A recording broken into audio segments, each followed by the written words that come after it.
Halo teman-teman, sekarang aku mau mereview 3 buku karya Profesor Asep Ahmad Hidayat.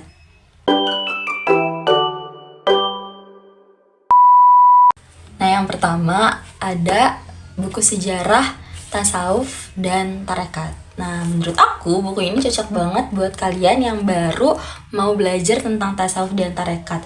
Kenapa? Karena buku ini tuh ngejelasin tentang konsep-konsep dari tasawuf dan tarekat yang sebenarnya tuh bagaimana.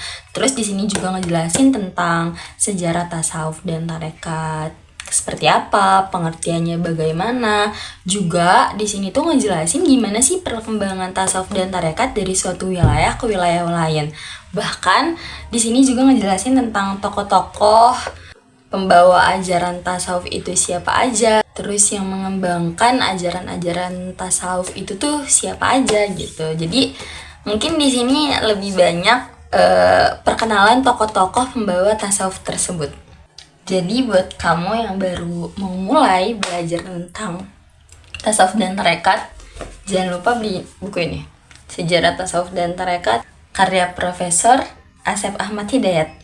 Nah, yang kedua ada buku Studi Kawasan Dunia Islam. Nah, buku ini penting banget apalagi buat anak sejarah, terutama sejarah peradaban Islam, buat punya buku ini. Kenapa? Karena di buku ini tuh dijelasin bahwa sedikit banget referensi buku-buku tentang studi kawasan ya di Indonesia ini. Nah, makanya buku ini tuh hadir buat memperbanyak referensi tentang studi kawasan. Nah, buat pemula atau orang-orang yang baru mau baca tentang studi kawasan, buku ini juga bakalan cocok banget. Kenapa? Karena di sini tuh dijelasin dari awal tentang pengertian apa itu studi kawasan, terus sejarahnya bagaimana, bahkan di sini juga disajikan pemetaan letak-letak tentang kawasan-kawasan yang akan dibahas di sini. Nah, pemetaan yang ada di buku ini tentang dunia Islam tuh menggunakan pendekatan-pendekatan seperti geopolitik, etnolinguistik, dan pendekatan kawasan muslim minoritas. Nah, kalau kamu udah baca ini tuh bakal nyambung sama buku yang satu lagi, sama buku ini. Buku Sejarah Sosial Muslim Minoritas Etnis Melayu di Nusantara.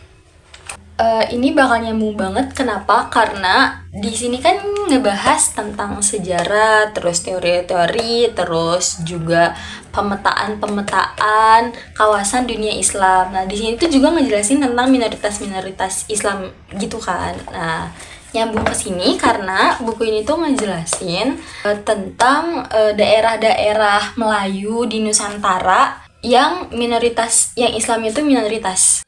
Karena di negara-negara Melayu ini kan gak Muslim tuh gak semuanya mayoritas kan, gak kayak di Indonesia, gak kayak di Malaysia, tapi seperti di Thailand, seperti di Singapura itu kan Muslimnya minoritas, di Filipina juga. Nah, di buku ini tuh bakal dijelasin tentang sejarah-sejarah Muslim minoritas di kawasan-kawasan tersebut, teman-teman.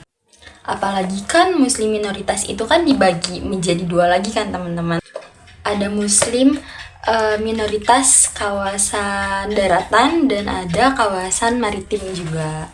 Di sini tuh bakal dijelasin tentang gimana aja sih sejarah-sejarah muslim minoritasnya, terus pengkelompokan muslim di sana di negara-negara tersebut. Menurut aku yang paling seru buku yang ini sih, teman-teman.